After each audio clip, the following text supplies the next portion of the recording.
and Breakdowns.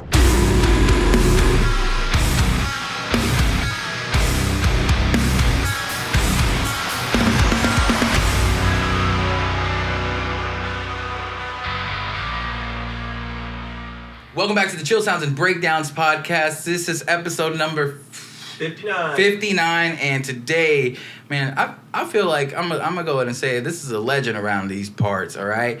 You know what? We're gonna say right now, we're gonna say howdy to fucking Chris from Board Magazine and True Grit. What's going on, Chris? Hey, what's going on? What's going on? Okay. Bert's in the court. He's out there clapping. I appreciate it. He deserves it. But yeah, like, dude, like, how you been doing? Life is good. Yeah. Life is good. I mean, I woke up today. We all woke up today. We're You're not wrong. We're breathing, you know what I mean? We're here. We had the Another day to opportunity here to have this talk, this conversation. I'm excited as hell. But I mean, you just came out from last night watching a good ass show. You know, Yeah. you out there watching Jesus Piece, and you wanted to bring something up, like something that happened out there, and I feel like it needs to be addressed once and for all. So I'm gonna let you take that. Yes. So, after the Zulu set, which was an amazing set, I go backstage and I'm talking to Dez, the guitarist of Zulu, for a little bit. We're chopping it up, and some gentleman comes out of my peripheral somewhere, puts his hands on our shoulders, and looks at us dead in the face, and says, "Y'all, good set." Now, there's a big problem with that statement. Yes, it's an issue with that statement because I was not on stage. I was taking photos. Oh shit. And you know, it is an ongoing issue because this is not the first time this has happened to me. This is not the first time that's happened to any black musician, especially in hardcore. For some reason, people of non-color, we'll put it at that, always gets black musicians confused with one another. Now, let me tell you when it first happened to me. Okay. So, Board Magazine sponsored Promcore 2021. Right? Badass. So, who was all there with us? Belisa was there with us. It was Gagging Order, Sandy Slip, and a few others. Anyway, so Gagging Order performs. Great set. It was on the floor. Great set, right? Everybody in the band was wearing the Texas long sleeve Wrangler shirt, the Texas flag. Oh, gotcha. You know, for remembrance of Olin Martin. So, amazing set, right? Afterwards, and keep in mind, I'm in my jean jacket, cowboy boots, blue jeans, and my hat. It was a darker brown felt hat at the time. Okay. Camera on me, camera in hand on me. I'm talking about on my left shoulder as always is. Yeah. A young fellow comes up to me of a lighter complexion and says, "Hey, great set just now." It's just now, so he... And in that moment, I felt like, I was like, what's going on? I didn't play? Like, I was moshing, but I didn't play. You start questioning reality. I was like, Hold on. Yeah, and I told him, I was like, no, I'm not in Gagging Order. Yeah. And he, I'm sorry. And then walked off. And then for 15 minutes afterwards, I was like, what is this? And then I started to notice, like, other black musicians in the genre Yeah. on Twitter expressing their stories about folks mistaking them for other people in other bands. I was like, what's going on here? Like, is this... I don't know what it's called, but it's like a certain state of mind where you're just so confused. about shit. Yeah. Like, why does this happen? Why does this happen so much? Well, yeah, like that's the confusing part from what you're telling me is like they just saw the set. You know what I mean? Yeah. Like they're watching this shit and just like, okay, like if you were trying to find them, you should be able to picture the right person. Like it's not that hard. Like, you know what I mean?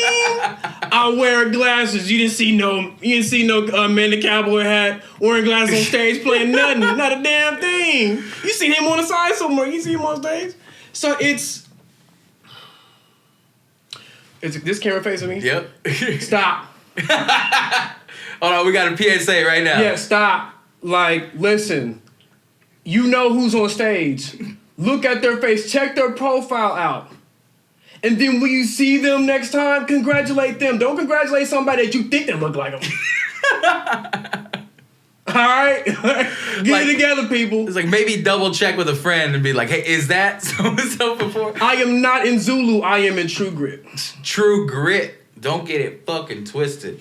Howdy, bitches. All right. I just wanted to get that off my chest because shit's wild out here. Right? That's good. I know you wanted to just get that off your chest before we moved on. You know that I was weighing on you. It sounds even on Twitter earlier today, Dez was like somebody or people keep mistaking him for the singer of Jesus Piece. Too? Like it's happening to him too? Come on, folks. Like, yeah. Be better. You know what I mean? It's not like it's like a rarity in hardcore and shit like that. Like I've just seen so many bands. Like it's not like it's like, oh, like there's one of them in everything. Like what the fuck? Like that's not kind of what they're like saying, and it's so stupid. It's one of them. Congratulate them. Like literally, it kind of like, feels that way. Like is it a truth or dare? Like who dared you do this? Like when you told me earlier, like today, and like messaged me about it. I'm like, is that really like that much? And like it's happened that much to him? That's crazy. Like I don't get it, man. I second guess so many shit. Like if I see somebody that looks like somebody, I'm like maybe, but if I'm not sure, I ain't saying shit. Like, but there are stark differences between one individual to the next. How you gonna get that confused? That's the weird part. Is like it's not even close. You know what I mean? Like, I just want to get that off, you know what I mean? So, you know what I'm saying? Okay, let's go ahead and start the podcast. All right, cool, you know, now we can start. Anyways, welcome. No, I'm just kidding. Got to do the whole intro. Right. Man. I want to talk like so. Board Magazine is something that I've like seen for years now. Just like come up in like articles, and I've always just wondered like I didn't know who was behind it. I just kept seeing like the articles pop up and stuff like that. And now that like I've gotten more involved with shows like with the podcast and stuff like that, I've been talking to more people, going to more shows, and kind of like seeing more. I found out who was behind it, and I was like, I need to. This was like a few months ago now. And I'm like, okay, I know who it is now. I just have to find my opportunity, like, to talk to you, because I'm like, I don't want to just go up and be like, hey, look, do this. But I got to kind of talk to you at the Ballista show at Rubber Gloves in January, which is fucking great show. Awesome show. Yes. But yeah, like, I just want to know a lot more about, like, how, like, you got that started. Like, kind of, what was, like, the inspiration behind that? Well, yeah, honestly, it was Father's Day of 2018, I believe. Yeah, 2018. And me and my daughter were bored at the house. We were bored, that was it. And I had my camera with me, and I just started taking photos of her, like just outside the house. Yeah. And there was one photo where she was sitting under the stop sign, and she looked bored. And I was like, huh. So I just I went into Photoshop, edited the photo first, but went into Photoshop and got inspired by Vogue. So I got the Vogue font and put bored. And I was like, this was cool as hell. And then I was like, shit, Board Magazine. And so I posted a photo on Facebook, excuse me. And I was like, hey, y'all, I got a magazine coming out, Board Magazine, just for shits and giggles. Yeah. And so it started getting some traction. I was like, I'm going to do this. I'm gonna do this. And that's really how it started. Yeah, just off of like just kind of just putting something out and being like, let's see what happens. I feel like that that makes sense in the way of like even how I started this, because I remember it was supposed to be temporary thing, and I was just like into podcasts at the time. I'm like, podcasts are cool. And then we were doing the Chill Sounds and Breakdowns like festival, and I was like, what if I did a podcast? No, don't know how to fucking record anything. Like, don't know anything about like talking on camera, all this shit. I'm just like, let's fucking do it. And then like I said it, and then it got to a point where like, all right, I guess I might as well do it. Yeah. That's cool, and I think like, so did it start out as an actual like for music, or did it just start like kind of just life in general? Like at the beginning? Yeah, it started off with music.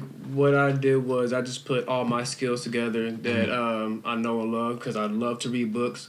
I love to write. So I just put those two together, and also what I was around at the time, which is obviously hardcore. Yeah. And rap as well. Okay. I was into the rap scene for like a little bit. So for some reason or another, I started out talking about rap. And it was a cool little run for me. I mean, I loved the scene, and I loved how lit the shows got. So I was like, well, somebody has to document this. You know what I mean? And document this in the way that I would like to see it.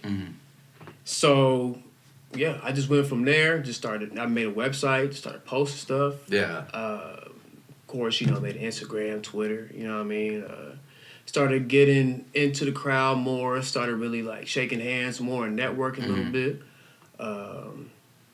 And yeah, then, I can't remember what year. I would probably say a little bit before the pandemic. I was like, I really need to document more hardcore. Yeah. So I made that. I'm not gonna say a switch, because I always documented hardcore, but I needed to put more of Board Magazine in the hardcore scene. So I did that, and from there things really blossomed into what they are today. Yeah.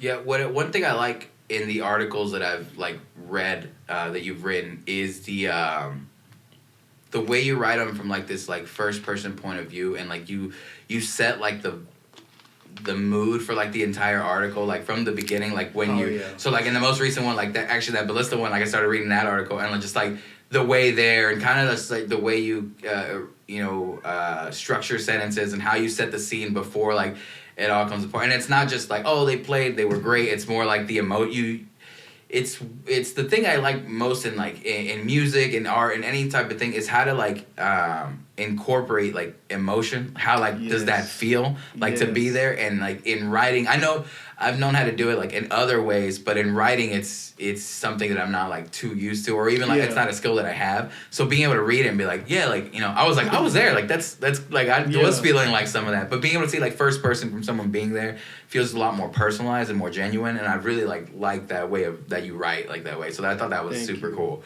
And then the hardcore scene, you're right about that.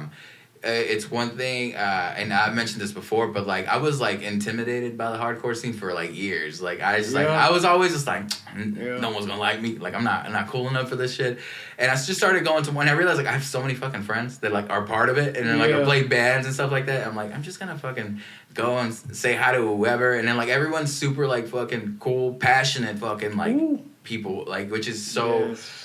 Is really cool that it comes across in like performances and like writing, like what people write about, stances on just like who they are. Like it's really exciting to be like a part of. So I think that's probably why like it was easy for you to gravitate towards that and be like, yeah. Plus you like loving the music, you know what I mean? For sure. And I mean, because those elements that you mentioned build a community. Yeah. And as humans, we need that sense of community to strive. You know what I mean? Yeah. That's how we operate. So that gravitational pull, because I've been going to shows for quite some time. So when I first felt that gravitational pull, it was easy for me to years later start Board Magazine and have it focus on hardcore, because it's within me already. It's coming from the heart. It's passionate, like you say. Yeah. So everything that I spill into these articles, it's from the heart. It's real. Yeah. It's that emotion. It's not just...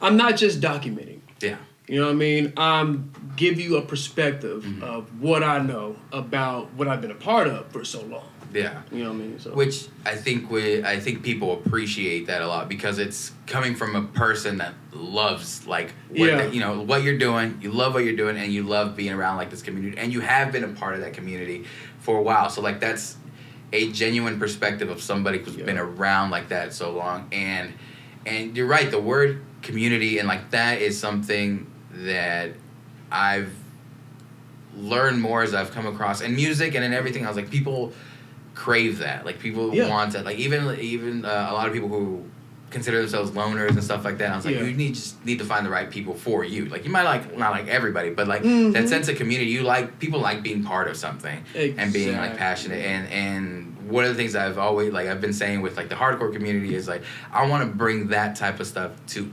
every other like genre because like in hardcore it's just so like evident and like just seeing like I said the shows and like I said meeting people at shows and being able to go back and talk to them. They're just like it's super cool to be part of something, but people enjoy that. People just like being part of a community, and it's a really nice time. So I'm definitely I can definitely see how that was like. You were drawn to that, and there's a bunch of like new music popping out like now. Like we were talking earlier, you know what I mean? Like Turf Burner was one that was brought up, and just like a lot of young bands coming out swinging hard as shit, which is so inspiring to see. I know we were talking about a few, but are there some that like are being highlighted towards you, like some bands that you're just like super excited to see like where they're going? Yes, Turf Burner for sure. Shout out to those kids. I love them. Every time I see them at a show or every time I see them performing, I'm just because they're so young and talented. Yeah, and you can like foresee the future in these kids. So I can definitely see them going somewhere. I mean, honestly, as a whole, DFW is getting that exposure that it's been needing for quite some time. Yeah. I don't know if you've seen today, but the Hate 5-6 Deep Incision video dropped today. And I'm so proud of them too. Yeah. Oh Lord Jesus, I'm so proud of them. Like they've been around for like what, a year and a half or so. Yeah. And like the exposure that they've been getting and the amount of fans that they acquired and oh man, it's amazing. Yeah, it's amazing. You know what I mean? And like that's I don't know. Shout out to y'all. Like shout out to Deep Incision. You know what I mean? Shout out Turf Burner. But yeah, congrats on that. I saw that today and I'm like, yes, like so fucking cool. Like they're I remember the first time I saw it, like Turf Burner, I was just like, yo, and I didn't know like Turf Burner at the time, so I was like, I go, who the fuck just came out of nowhere and just like is hitting so fucking hard. And again, like hardcore is not my like forte. It's not like the music that I like normally listen to, but like live is just something else about it and that's just I think that's overall with all like my musical taste is like I just love good ass live performances. But Turf Burner was one that kind of took me because like I said, I'm on that like fence like like hardcore's cool, but then like I was like hearing them like oh shit, like all right, like I'm seeing like I get it, like I get all this shit and it's good. But then like I said, and then I found out like they're super young and like they're kids and just like starting out, I'm like oh they're gonna fucking kill, like you just gotta keep going. And which is cool because in hardcore shows you can play it like so fucking often and every one of those shows goes off all the time. The time. Yes. And that's I feel like that goes back to that sense of community. Yeah. You know what I mean? That sense of belonging within the group that you can relate to. You know what I mean? Because I know for me, hardcore is like one of those things that if I'm stressed out at the house or I got a long day at work or it's been a few months, like shit's been haywire, shit's been going nuts, I can go to a show with people that I know. That I know for a while, or I can get up on stage and have fucking fun and get lit. You know what I'm saying? So it's a wonderful thing when you go to a hardcore show. You can tell a hardcore show from I don't know. I only go to hardcore shows. Any other show, metal shows or whatever the case may be. I used to go to a lot of punk shows back in the day too, and it's definitely a different feel. Yeah. It's super interactive is what I like. It's that, like you were saying, like people jumping on stage, like freaking doing flips. So I went to Texas Metal Fest? I can't remember. At Andy's. It was like it was I Am, Ballista. Oh yeah. And there was like, so I mean, Andy's is small, but that bitch sold out first of all, and it was like kids climbing on like the fucking like rafters. There were people just like flipping off the stage. A ton of people jumping up, grabbing mics, and I'm like, that's so fucking crazy. It's the one type of genre that consistently. That's like what you'll see at every one of those fucking shows, and it still like blows my mind. And I'm like, I feel like at this point I'm like, man, I talk about it so much, but it's just so cool to see like in live shows. It's one of the ones that you're guaranteed to have that type of reaction, like no matter what, and it's super cool. But I mean, speaking of that, I mean, you have like. I mean, you got your own band, like that's it is the same genre. Yes. With True Grit, how long have you been doing that? Like True Grit, like how long has True Grit been around? Shit, hell no, not even a year yet. Not yet, right? No, so not a year yet. Was it? I mean, you've been a part. Have you been like other projects before, or is that like your first? No, True Grit is my first band. Yeah. First band, successful band. I tried being in a couple bands before. Mm-hmm. Didn't get that far, obviously. You know what I mean? So yeah, this is my first band ever. So in True Grit, like in listening to it, and it's funny because like I didn't know how to picture this, but I saw even like looking at like the album artwork, I was like, oh, like it looks real country, and like I was like looking at it, I was like, I mean, you're always like in your cowboy hat and like boots and everything. When I first listened to it, I'm like, there's some fucking country like elements in here. I was like, what the fuck? I was like so like fuck, what's the I can't remember the song, but it's got like a little yeah, Ain't No Way has like a little like lead in into it that sounds like real twang and shit. I'm like, dude, that's so fucking cool. Like yes. I mean, I'm sure that's done on purpose, but like how do you go about like wanting to put those type of elements in it into like hardcore? All right, so long story. Mm-hmm. But I'm going to try to shorten it as much as I can. Because I went through a whole lot of thought processes. Right. But first, shout out to 3 bands. Zulu, Scowl, and Turnstile. Okay.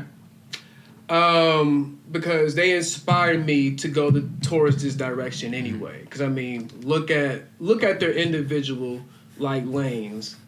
And look at their direction that they're going. Yeah. Like, it's a beautiful thing because... It's still hardcore, but it's branching out into different other genres and bringing it back in. So, shout out to them first.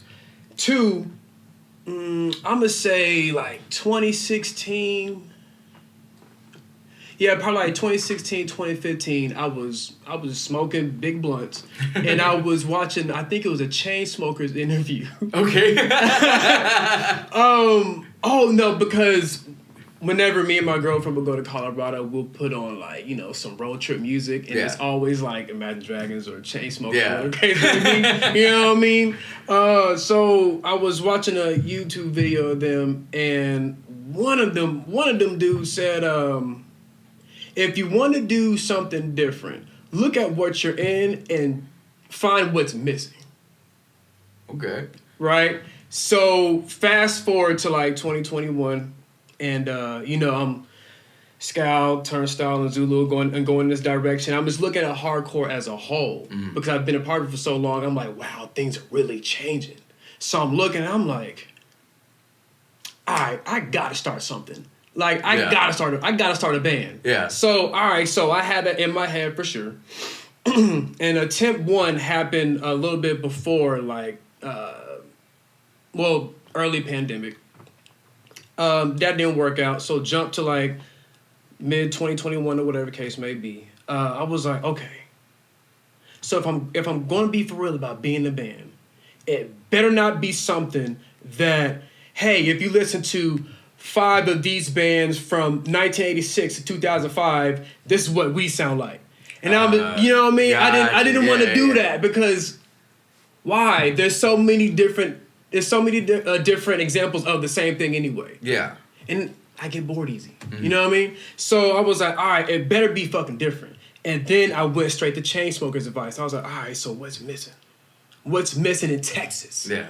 Texas. And I was like, some Southern shit. Like, it gotta be Southern than the motherfucker. Like, if I'm gonna make a band, it has to, like, you gotta hear me and be like, straight Texas. No, you can't tell me that we sound like somebody from New York or California. Hell nah. You hear that twang in there? Yeah. So that's where it came from. I was like, country and hardcore punk. There we go. Marty Robbins meets, I don't know. You know what I mean? Yeah. And then there we go. So I brought it to our guitarist, Jamie, and they did their thing, and that's how Ain't No Way came about. Oh, was Ain't No Way the first one? Yeah, Ain't No Way was the first jam. Fucking sick. And Jamie is a talented musician. Shout out to them. Jesus, godsend, talented musician. Put the whole song together. They didn't send me the link, and I was like, I heard it, and I was like, this is like some hard King of the Hill shit, you know what I mean? I was like, yeah, there we go. So, you know what I'm saying? And afterwards, what happened? How did we get the translation? Oh, so I brought it to prom corps with everybody, and I had River hear it, I had Zach hear it, I had Elliot hear it, and they're like, yo, we gotta be part of it, you know what I mean? You know what I'm saying? And from there, it just went. And it just all just formed from there. Damn. First of all, shout out the Chainsmokers, apparently. That's some wild shit. Yeah. But, no, I mean, the thing that I've found myself liking more and more and more, like, as I've just, like, I'm just listening to music, because I listen to, like, I try to listen to pretty much just about anything, but, putting genres, or putting something in a genre that's not supposed to be there, or whatever, like, you know what I mean? Like, oh, like, again, like, someone could call out being like, oh, like, you know, country shouldn't mix with hardcore. It's like, fuck you, like, I can do what I want. And then you get unique shit, because you're right, like, if you're just writing to write, like, what you've listened to, you'll end up writing the same records over and over, and, like, it becomes forgettable for even yourself, you know what I mean? Like, you gotta, what you were saying, like, you know, I get bored, kind of hits hard with me. Like, I used to play in a band, and by the end of it felt that way. It felt like, I go, dude, I am bored with what we're playing. I go, I'm not even having fun with it anymore. So how do we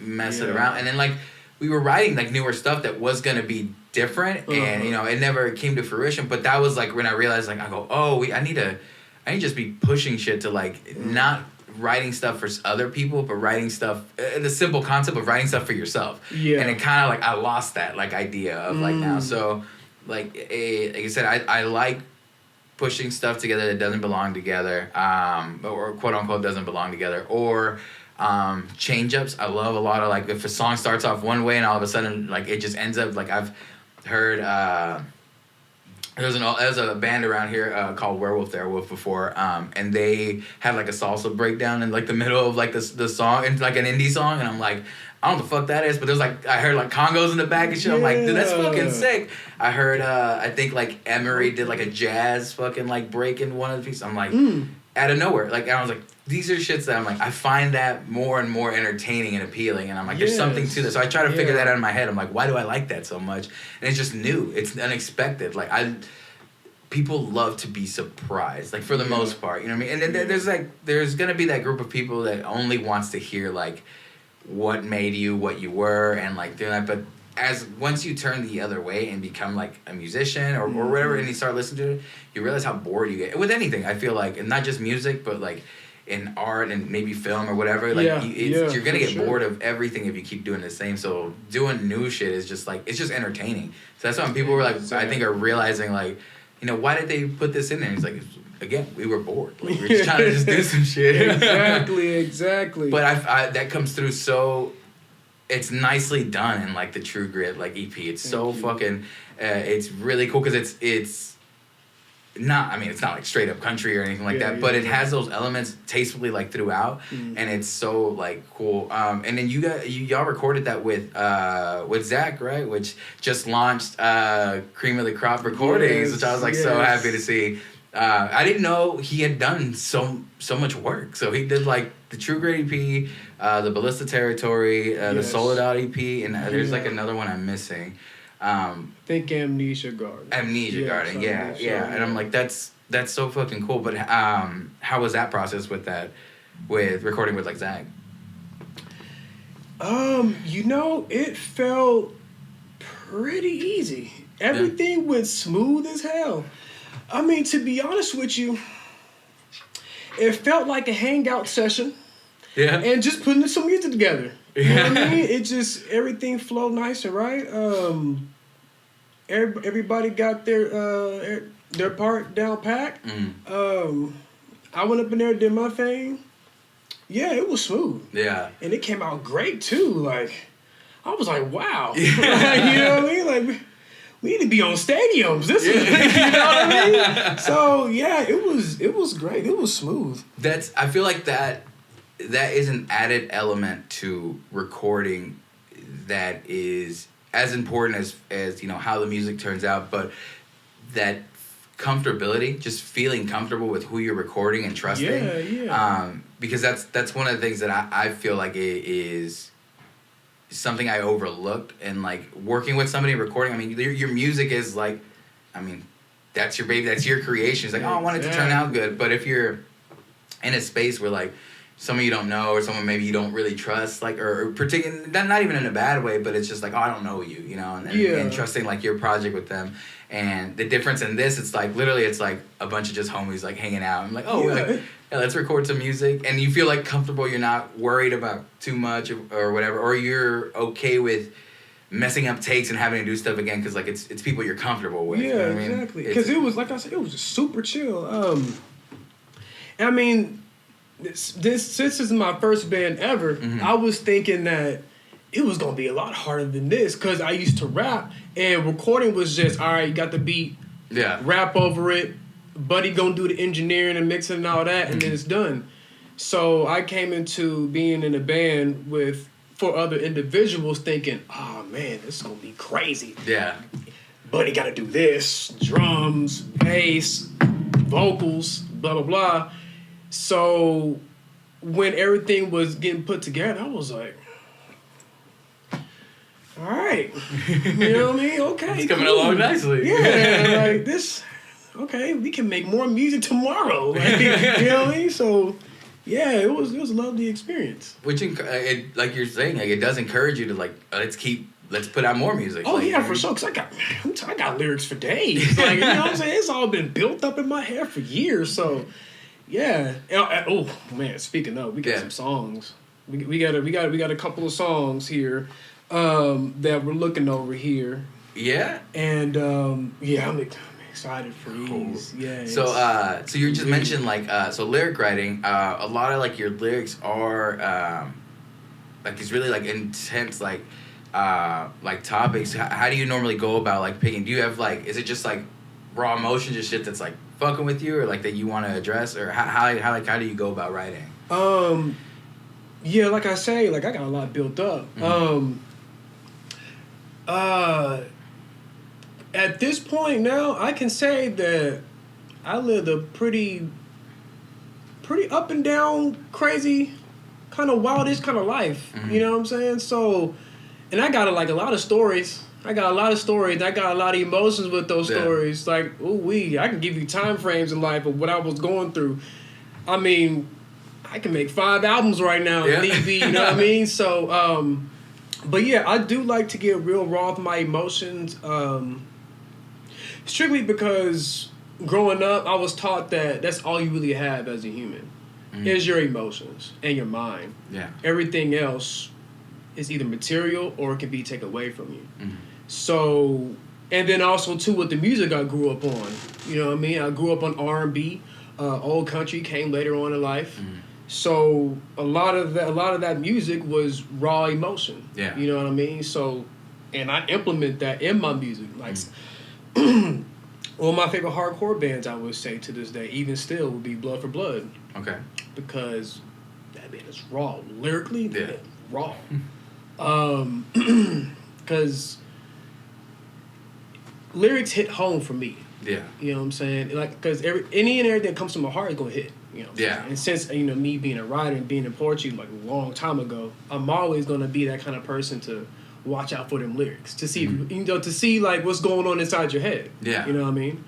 And if it's just, now don't get me wrong, like I love those bands that is just pure ignorance. You know what I mean? You know, I love that shit. Love it. Because not all the time am I going to be listening to lyrical stuff. Yeah. I gotta have a break from that. You know what I'm saying? But primarily, yeah, those lyrics got to hit home. Yeah. You know what I mean? So I implement that. You know, and also too, it's not only just representation of myself, but what I also see going on around me.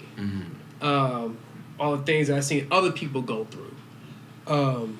Texas, just in general. You know what I mean? It's a big representation of that. So that's, I've just raw emotion in lyrics.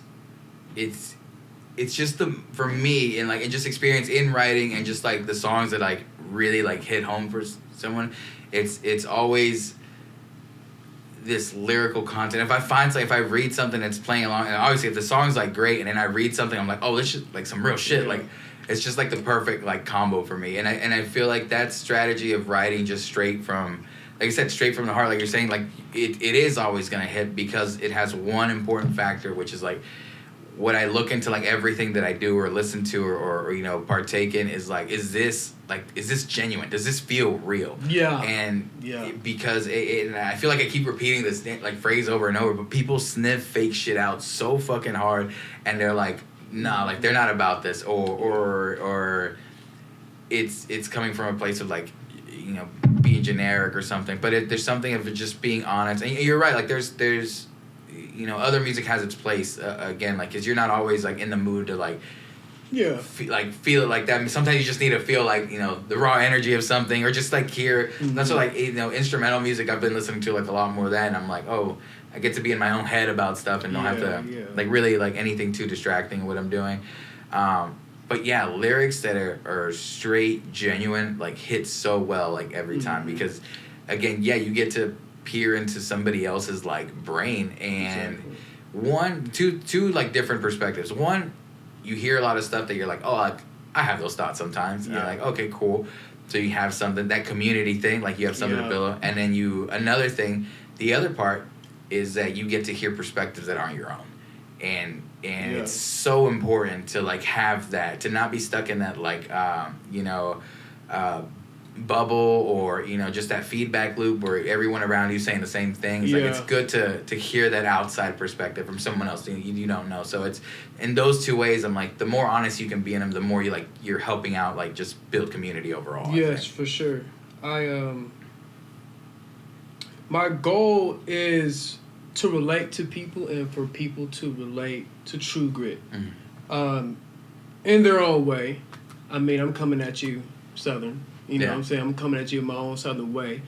But I want people to know that they're not alone with how they're feeling about whatever the case may be. Because growing up, I felt alone. Okay. You know what I mean? So every emotion that I felt I dealt that on my own.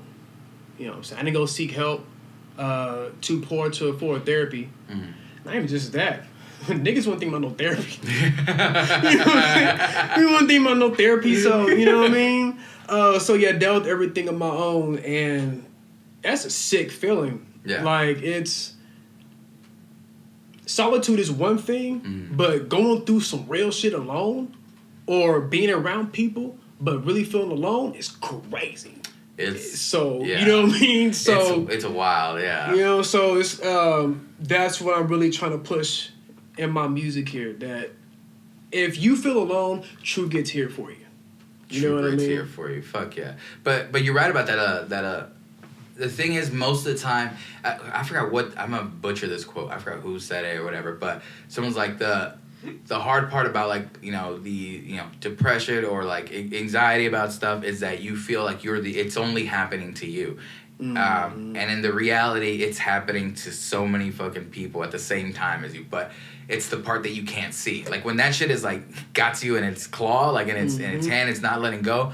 To you, it's like, this shit is just, you know, me. And it's hard to reach out to people, to tell people your problems. Like, getting through like what like I get to just from personal experience, it's always like I'm not gonna bother somebody else with like my shit. Like I can figure it out.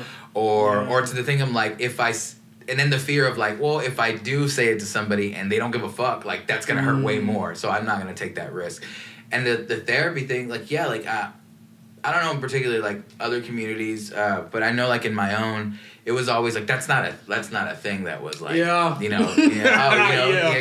get over like it's gonna get better. In Spanish they say something called ponte las pilas, which is like put your batteries on. Like he's like oh, that's the encouragement. He's like just put the batteries on, you're good. Yeah. Like it's fine. Like the pat on the back is like you'll figure it out, get over it. Or like these things aren't real. Like and I remember when I first had my first like breakdown or whatever, it's like all these like repressed shits, and I'm like, and it still wasn't like properly dealt with. Like, and I don't blame like, my mom for anything, but I'm like, because they don't grow up with it, so like, how are they gonna push something on you that they don't know nothing about? And now like they're more accepting now that everyone's learning about stuff like that. But and then. So no encouragement, no one's pushing you to be like, oh, let's get you some therapy or something like that. It's always like, what do you mean? Like, what do you need?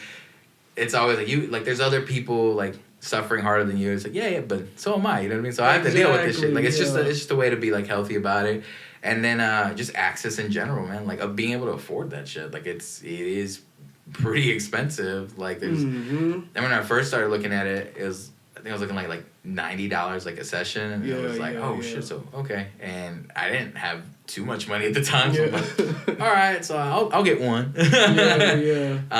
But yeah, with music, it's one thing over my whole like life. It's that feeling like when you get that song, you're like, and have that moment where you feel like whoever this is like talking about me. Like it feels like that moment for a second. And I'm like, I like these, or I've uttered these words before. I've had this thought before. And then sudden you're not alone. Like in that moment, connection is like, oh, this band. It's how normally people get their favorite bands and stuff like that. Or people that like bands that stick with you or songs that stick with you throughout years. I'm like, yeah, this shit made sense to me. And it's a weird connection that you're able to make. That musicians get to make like all the fucking time. Like people write stuff. And like I said, most of the time you're writing it for you. And then all of a sudden you'll get a random person walk up to you and be like, this song meant all this, like, to me. You're like, oh, okay. Like, I'll take this step further. Yeah. So, Ain't No Way came out, and I would probably say, like, a couple months later, I got a DM message, or in my Twitter, and it was a young gentleman by name Curtis, and he said that Ain't No Way helped him out with what he was going through with his dad. His dad had some kind of cancer or whatever, so like some kind of illness, you know what I'm saying? And that song helped him out through that time. I don't think I know the status of his father. I don't know if his father's still here or not, but that song alone helped him get through that time. Yeah. And I was like, yes. You know what I mean? Yeah. Like, this is what I'm here to do. Like, this is the plan. And it reached out to somebody. And I was like, oh my God, like, I'm so happy that what I'm doing is helping this person out through a hard time. You know what I mean? And you see, like, that person, like, I've also, like, had this thought where that's someone that reached out to you and, like, told you about it, but who knows, like, how many people, like, it's helped them even enough of, like, this got me through today. Or, like, this got me, I was in a bad mood to listen to it. I'm not in a bad mood. Like, wins like that, like, people don't reach out to you about those, but, like, it influences so much past, like, when you put it out. And I think that's one thing about, like, art and music in general that's really fucking cool, that you make it for whatever purpose, and then once it's out, like, it's it's in the control of whoever's, like, listening to it, you know what I mean, and taking part in it, and who knows how they interpret it and how it helps them, and it's a really cool thing to do, that just by you expressing the shit that you don't know, like you were saying, like, I got shit, like, to say, like, I got stuff, like, in here that I need to deal with, in turn helps other people, like, deal with their stuff, and it's so fucking cool. Music is just so fucking great. It's like, it's really, really just like a great thing to have. That's why it's weird to me when people, like, don't have that, when, like, they don't have, like, a favorite artist, or, like, they don't, or, like, they're like, oh yeah, I don't, like, listen to anything. I had an old boss. I used to work at Best Buy, like, years ago, and we talked to him, and he's like, yeah, like, what music do you listen to? And he's, like, an older guy. He's like, nothing. I'm like, what do you listen to? I'm like, what do you mean? He's like, what do you listen to like when you drive home? It's like the road. And I'm like, what the fuck? Yeah. That sounds like a disconnection with something. Damn. I'm like, whoa. Like, something happened to you. I don't know. You need to find some therapy, yeah, all right? Well, yeah, watch out for that person. So what, the Jeffrey Dahmer, you don't want them? I was like, yeah, oh, snap. Hey, watch out for them. I can't trust you, man. I can't trust you. How you not going to listen to music? That's crazy. Yeah, apartment be empty, nothing but a table and some Frosted Flakes somewhere. Some Frosted Flakes. Half a gallon of milk, like and that's it. Oh, Colonel and shit. Watch out for them people that don't like music or don't listen to music. Yeah, I would definitely 100% be like, I'm sorry, I can't. Yeah. I can't trust you. Like, I go, we can try to be friends, but like, we're gonna be close. Like, me looking at you, one eye on whatever. I'm just saying, one eye always on you, bro. Like, I can't. But that was so weird to me. I'm like, that's like it's I don't know, and I feel like it's because I can't picture me without it. You know what I mean? Like it's a weird thing. Because it's that connection that you feel. Yeah. Humans need a connection to something to strive out here. You know what I mean? So if you have no connection, nah, dude, you Michael Myers. You that is not a friend. That is a foe. Oh my God. All right, we gonna fight. I'm sorry. Yeah, bro. No. Yeah, you gotta have something. You gotta connect with something. Man. That's how you get them serial killers, man. Yeah, for real. That's all Jeffrey Dahmer needed. Jeffrey Dahmer just needed some true grit and then be like, oh. Yeah, you know what I mean? That's all he needed. Just some connection. Like the right connection too. Because whatever connections he was doing in them apartments, I don't know, man. I ain't even seen the Netflix series. I was like, no, I ain't about to support this. I ain't about to see this, man. I thought about that, and then I did watch it. I'm like, man, look, man. That shit's wild. Wild. Crazy. Probably should have went to a hardcore show back and got something. I don't know. He probably... I don't know. Maybe you could have got through it with that. You know? For real, you know what I'm saying? Swing around, blah, blah, you're good to go. Take out that frustration. I don't know what was wrong with you. You just gotta watch out for folks who ain't got that sense of community. You know what I mean? You know what I mean? Yeah. If someone's not trying to be part of it, like, it's like, why? Hold on. Yeah, what's going on? Come on. You ain't trying to connect with people? Like, come on now. All right. Were you killing squirrels when you were 12? Like, you know? I'm not gonna admit it. I'm like, I used to kill squirrels, but you used to kill ants. Like, you used to be stolen. No, so grasshoppers. No. So here's just I actually do have a story. I used to collect grasshoppers as a kid, and just like when we were outside, like I would just like get a little jar, I put some grass in there, like oh cool, we'll get them, and then I'd let them go later. But I was collecting a bunch, and my mom kept telling me not to do it or something, and it's like, blah, blah, blah. And I'm like, what the fuck? And I found a really big one, and I put them, and it was like one of those jars where like, it has an opening, and you can slide it, and it closes. Okay, yeah. So I had one of those, and I put the big one in there. It was like a giant one. And then I was about to close it, and it stuck its head out, and like, I chopped its head off, and I was just like, oh my God, my mom saw, and she's like, the fuck did I tell you about like doing this, blah, blah, blah. Like, would you fucking like it if you got stuck in somewhere, blah, blah, blah? And I'm just like there, like traumatized.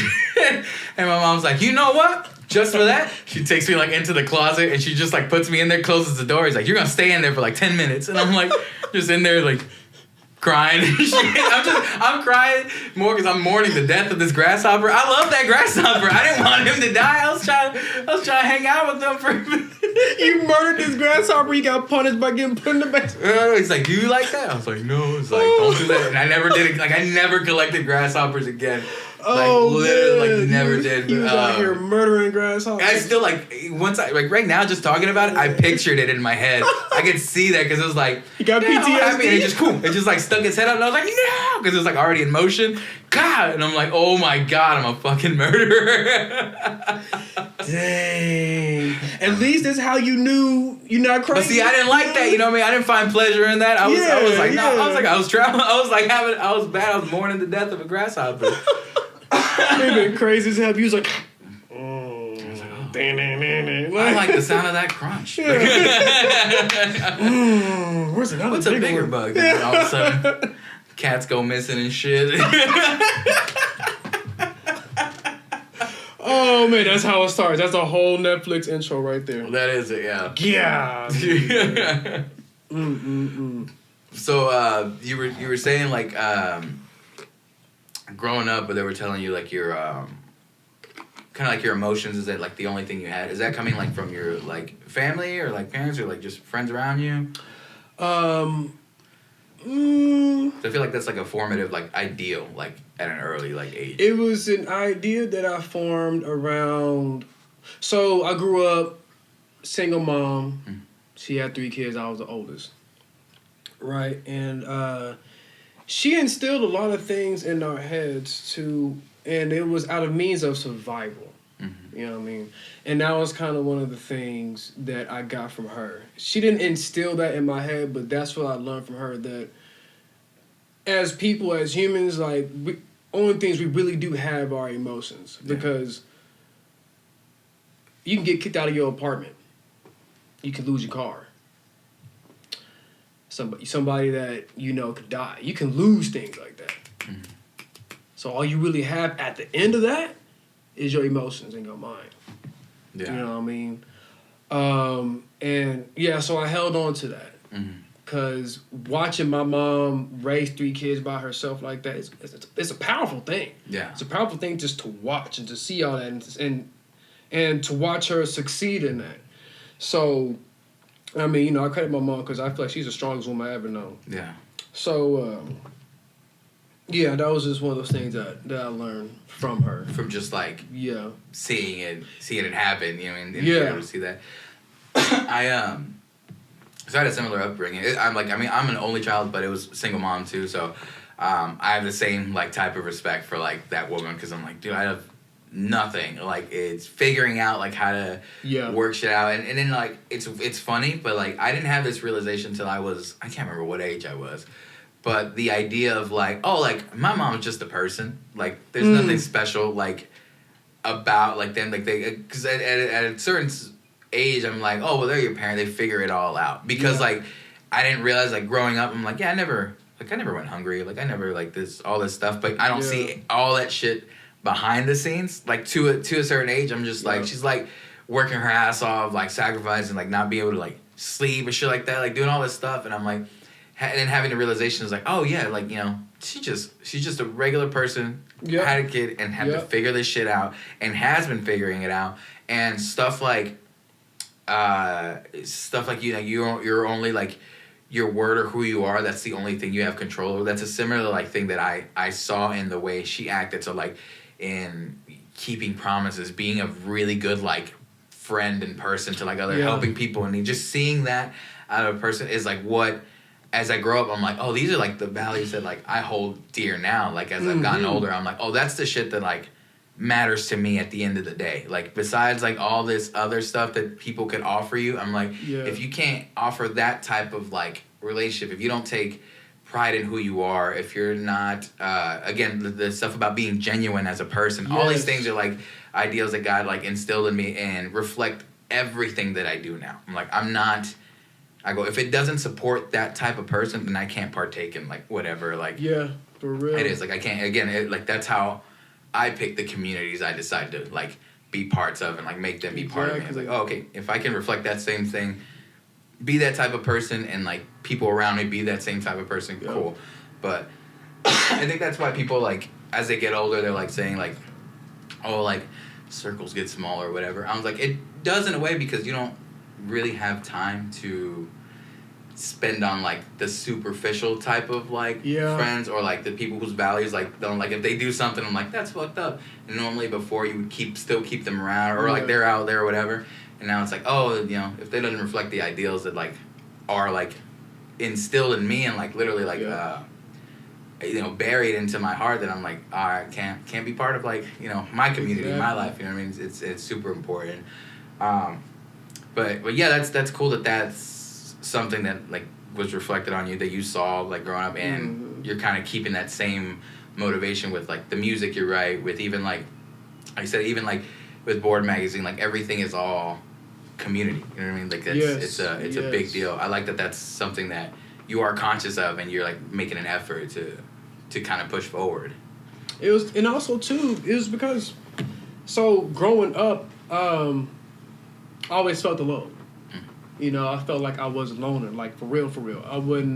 We weren't able to go, I wasn't able to go to like friends' houses or whatever, or anything of that sort. Mm-hmm. So I didn't have like a friend group or anything. So it was always just me and my siblings and my mom. And it would just be us just trucking through life together.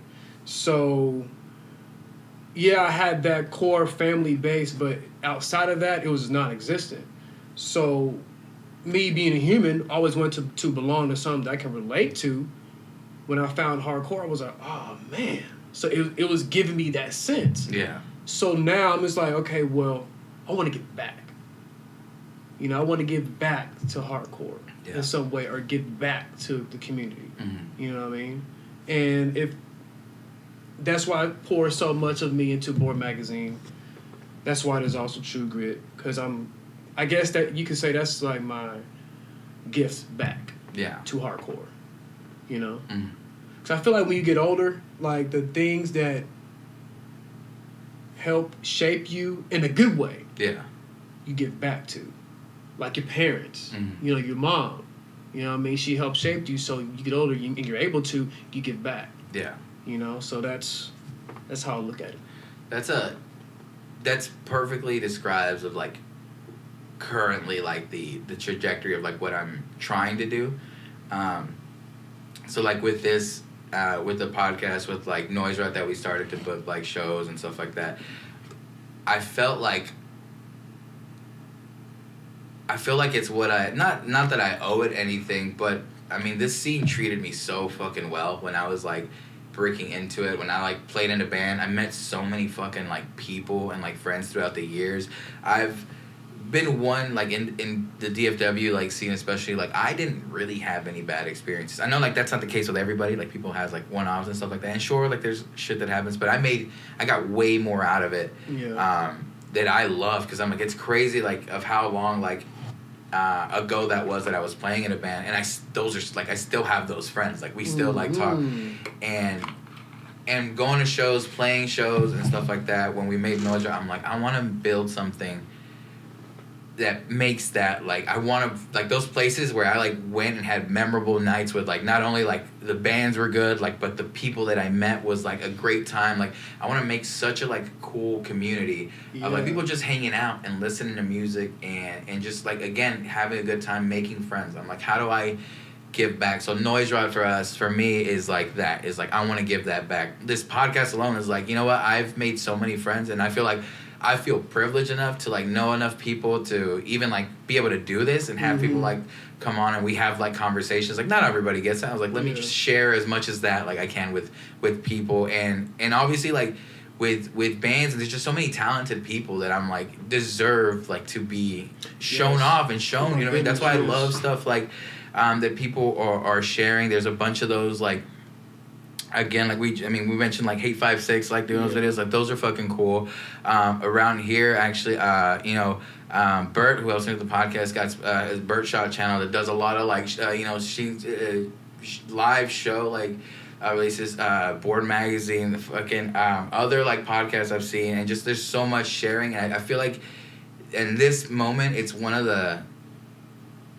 I guess maybe I don't know if I'm biased, but it's like one of the most supportive like times of the scene that I've seen, and I'm like, there's so many people like just trying to lift whoever up. That's why like when we're talking about younger bands, I'm like, yes, like talk them the fuck up, help them out with whatever. Like they deserve, like again, you try to not even leave the scene, just you try to make it better and easier. Like why the fuck would you want anybody else to have the same struggles that you want? You want everybody, just push them up, encourage. Like there's so much good fucking talent. And it's so fucking cool, like, to keep that attitude of, like, let's, instead of, like, trying to be better than somebody, which is crazy. Like, I realized that later on in, like, me being in music, I'm, like, the thought of, like, me thinking of, like, oh, I'm a better band than this band. I'm, like, that's fucking wild. Who the fuck? Too much ego. Yeah, it's crazy. Like, it's a weird thought to think about that. It should just be like you're worried about yourself, and if you see somebody else doing cool, it's like fucking encourage that. Like, yeah, that's fucking great. And I see a lot of that in this scene. It's such a cool time to be a part of it. Yes, it is. And I think about this all the time from when I first started going to shows and just watching year after year of it progressing to what it is now, it's truly an amazing transformation. Yes. Like, geez Louise, like, man, from like mid 2000s till 2023, the drastic change is. I can't believe I've seen it. You know what I mean? Like, just witnessing it all. It's one. It lets me further know that us as DFW is the most inclusive scene. Like, everybody is involved in hardcore. Every kind of person is involved in hardcore. You know what I mean? And I love it. Like, it's not all just big tough guys anymore. Yeah. You know what I mean? And that's because I saw like that early, I guess, stage of all that. That's where I thought hardcore was still, like, to the day. I'm like, and that's why I was like, oh, like, I don't know if I fit into that crowd. Like, I'm not a tough guy. Like, I'm trying to be like super friendly and make all these friends and all that stuff. And then going to those shows and seeing that reception, just looking out in the crowd and seeing like there's every fucking type of person out here, and everybody is so accepting of everybody. I'm like, this is, for the first time, so I'm like, this is wild. That's fucking, like, for me at the time, I was like such a juxtaposition. I'm like, it's the type of music. I was like, I didn't picture that, like, because I had that old school of thinking. And like what I saw initially, I'm like, oh, it's still that. And I realized, like, oh, it's something completely new, and it's so fucking amazing. And I like I said, I've met so many people. Like, I asked River that when she was here with the Ballista podcast. I was like, you know, you transitioned during being in Ballista, and I go, how was that? Like, did you meet any like resistance? And I was like, no. Like, you know, when I finally, like, you know, came out to everybody was great with it. Like, and I'm like, that's so fucking cool. That not only like your close friends, your entire community you're in, like, is that type of attitude. I'm like, it's so, and in my head, I'm like, it's so fucking easy to do that. Like, you just like, hey, like, whatever you want to do, cool. Like, we're all good here. And that's kind of like the attitude that hardcore takes on, and it's a feeling that you get just by being there. Like, people here just, you know, be fucking cool, and like everyone's great with each other and accepting. It's such a great thing to see where that's progressed. Like you were saying, like, you know, throughout the years, and now it's at a place that it's like a hardcore show is like one of the most like accepting places, like, you know, that you can go to, and I'm like, that's so cool. And I like what you mentioned earlier, but when you got into hardcore, you was thinking it was all tough guy. That was the same shit with me. Yeah. You know what I'm saying? Because when I got into hardcore, or how I got into hardcore was like through like early punk and shit. Well, I mean, of course, like, you know, Bad Brains, but Minor Threat and all that. And then after that, it was like that Agnostic Front when they turned metallic. And then I got into like, after that, like Death Before Dishonor.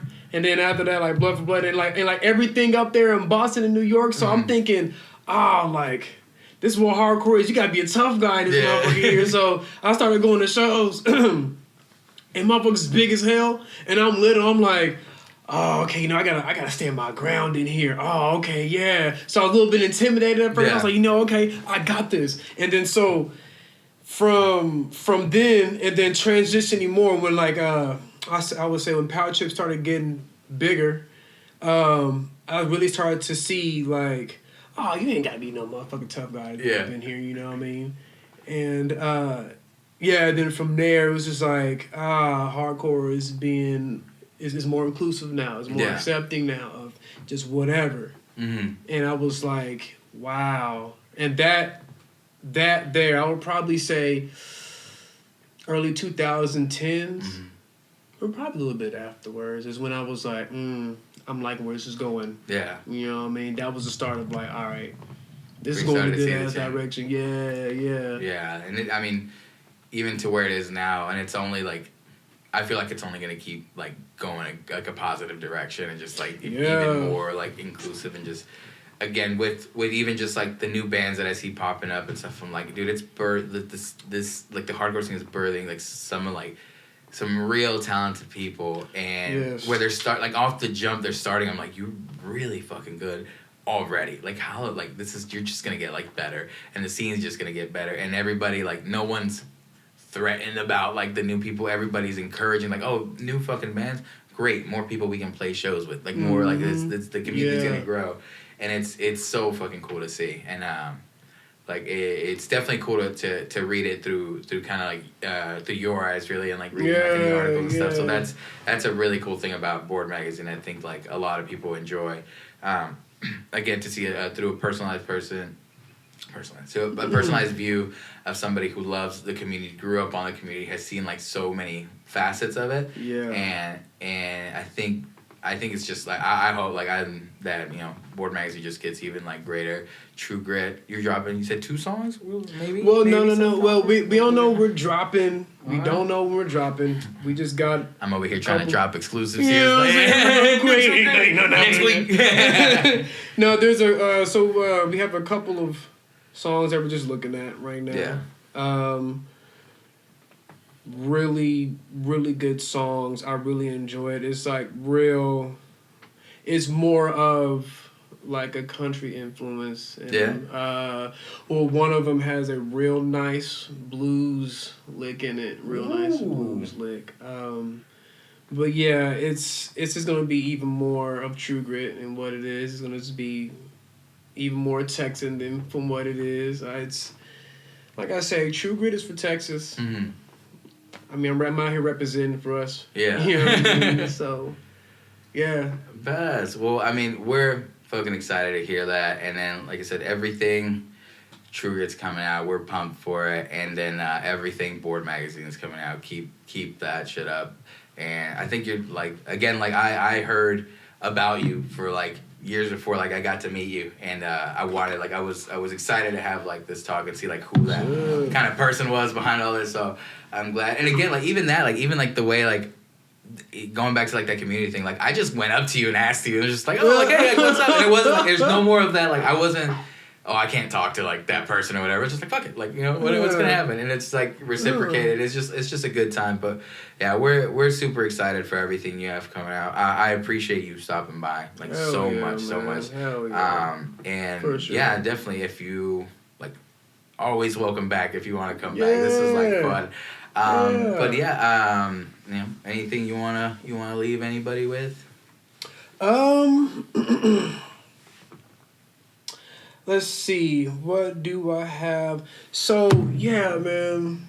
Flyers coming out tomorrow, right? But we're doing this little country fest. Yeah? What the fuck?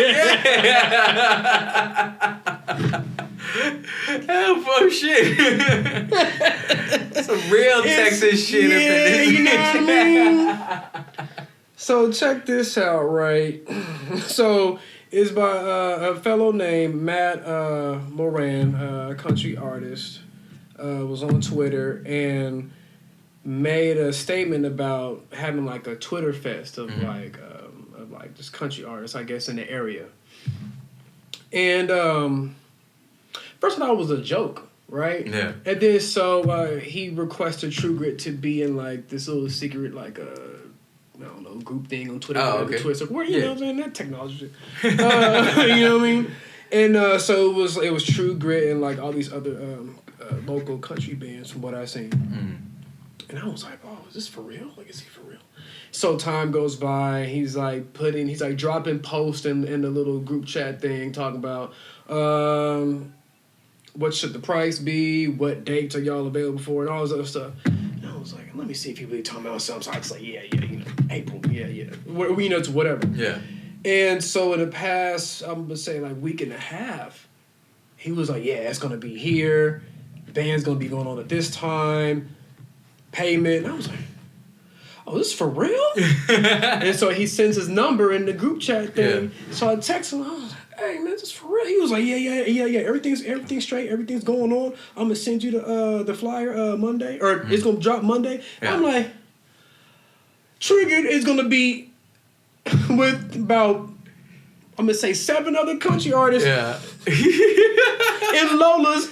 Oh, shit. Fuck yeah. I'm like, all right. See, that's True Grit as fuck. Hell all yeah. right. We gonna see how that's